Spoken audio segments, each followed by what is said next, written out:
जिंदगी में तुम मंदिर में जाओ या ना जाओ, जिंदगी में तुम तीर्थों पर जाओ या ना जाओ, जिंदगी में तुम सत्संग में आओ या ना आओ, तुम संतों की सेवा करो या ना करो, रोजाना घर के मंदिर की पूजा करो या ना करो, कोई पाप नहीं लगेगा। केवल अपने माँ बाप की सेवा में अपने जीवन को लगा लीजिए। तुम्हें किसी की पूजा की आवश्यकता नहीं, कोई तीर्थ के स्थान की आवश्यकता नहीं।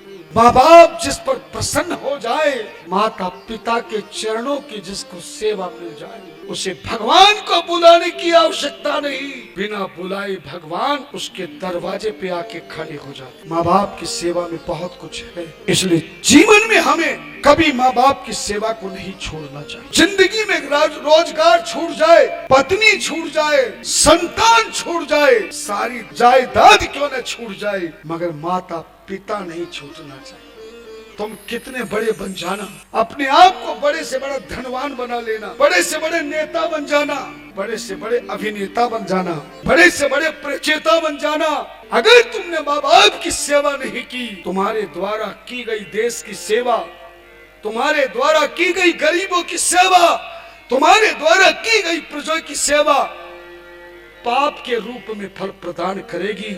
अगर माँ बाप की तुमने सेवा नहीं की, याद रखना, ये पढ़ी लिखी बहुएं ध्यान देना, अगर तुमने ससुराल में सास ससुर की सेवा नहीं करी तो तुम्हारी जन्म लेने वाली औलाद तुम्हारे साथ व्यवहार करेगी जैसा तुम कर रहे हो। शास्त्र कहता है, माँ बाप जैसा कर्म करते हैं संतान पर उसका पूरा असर होता है। कभी कभी जवानी के दीवाने, कमाई के दीवाने सोचते हैं कि हम तो हमेशा जवान रहेंगे, वो सास ससुर को वृद्ध आश्रम में भेज देते हैं। सास ससुर की सेवा करना नफरत करते हैं, लेकिन याद रखना, सास ससुर तो दुख पा के शरीर छोड़ के चले जाएंगे, मगर जिस दिन तुम सास ससुर खुद बनोगे अपने बेटे बहू के, उस दिन बेटा बहू भी यही कहेगा कि तूने मम्मी मेरी दादी का जैसा हाल किया था, मैं भी तेरा वैसा हाल और बेहाल करूं। जैसा कर्म करोगे फल तुम्हें भी मिलेगा। घर में माँ बाप की सेवा करो, सास ससुर की सेवा करो, दादा दादी की सेवा करो, आने वाले अतिथियों की सेवा करो, अपने बड़ों का सम्मान करो। तुम्हें मंदिर मत जाना, सत्संग में मत जाना, कोई दान मत करना, फिर भी भगवान तुम्हें आशीर्वाद देने के लिए पहुंचे। और तुम कितना भी दान करो, कितना भी ध्यान करो, कितना संत सम्मान करो, और अपने घर के बुजुर्गों का तुमने अपमान कर दिया है, ध्यान देना, जिंदगी में तुम्हें लाभ प्राप्त नहीं होगा।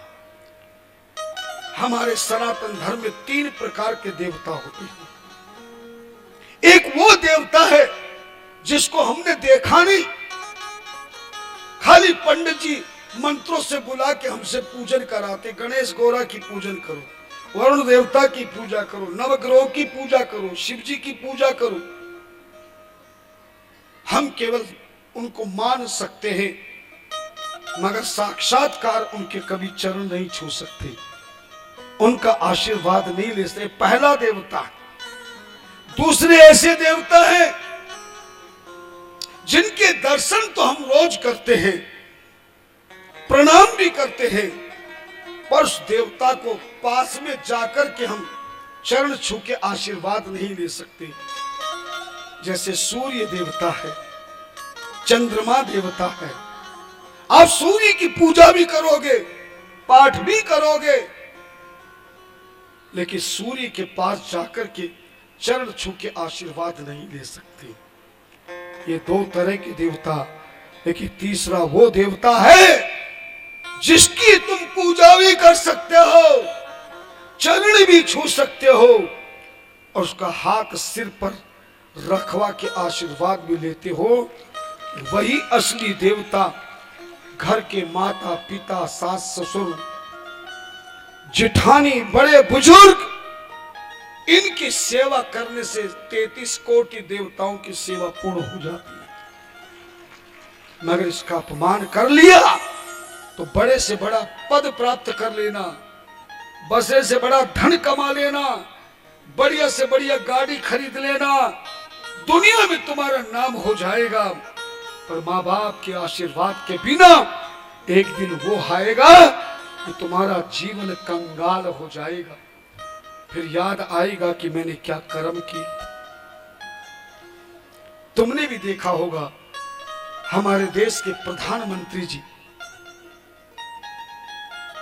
हमारे देश के प्रधानमंत्री पूज्य श्रीमान नरेंद्र मोदी जी जब पहली बार प्रधानमंत्री बने,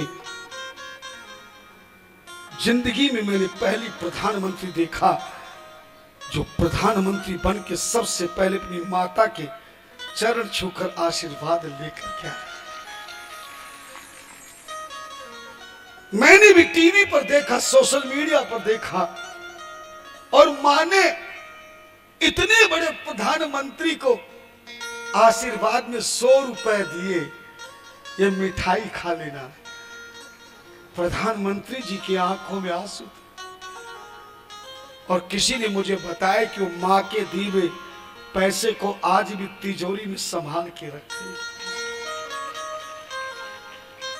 जो माता पिता के आशीर्वाद ले ले वो जिंदगी में कभी हार मान सकता है क्या?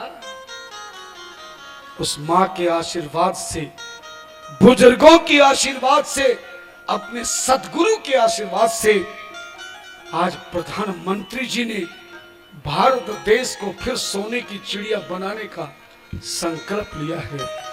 जो देश भारत के नागरिक को वीजा नहीं देते थे, आज वहां के राष्ट्रपति खुद हमारे प्रधानमंत्री के पास आकर के आता है? केवल उसमें किसी वोट की ताकत नहीं है, ध्यान देना, किसी और चीज की ताकत नहीं है। मैं भी आपको अपनी वचन देता हूं, आज इस गद्दी पर अगर मैं बैठ के कुछ बोलता हूं तो मेरे माता पिता का ही मुझे आशीर्वाद है।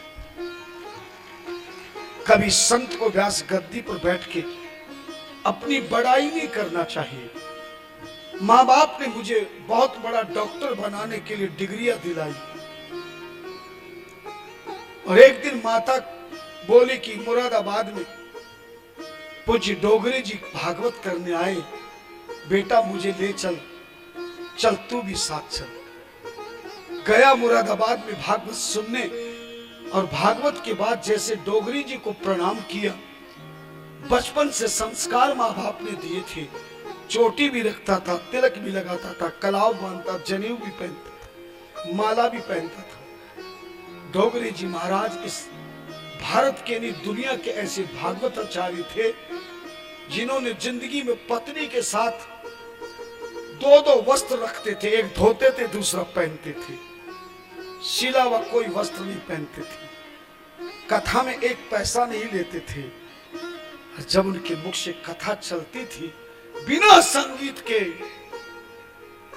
तो भागवत सुनने वाले ऐसे स्तंभ हो जाते थे जैसे मानो कृष्ण कन्हैया सामने खड़ा होकर आशीर्वाद दिया। उन्होंने अपनी मृत्यु का भी समाचार दे दिया था। हमारे यहाँ धामपुर के पास में विदुर कुटी है, जहाँ सुखदेव जी ने राजा परीक्षित को भागवत सुनाई थी। अंतिम भागवत वही कर रहे थे, और भागवत की गद्दी पर ही पति पत्नी दोनों की प्राण चले गए। ऐसे महापुरुष की भागवत में मैं पहली बार माता के कहने पर पहुंचा। प्रणाम जैसे किया, मेरे माथे पर तिलक, सिर पे चोटी, हाथ में कलावा देख के बोला, बेटा कंधे पर यज्ञोपवीत है?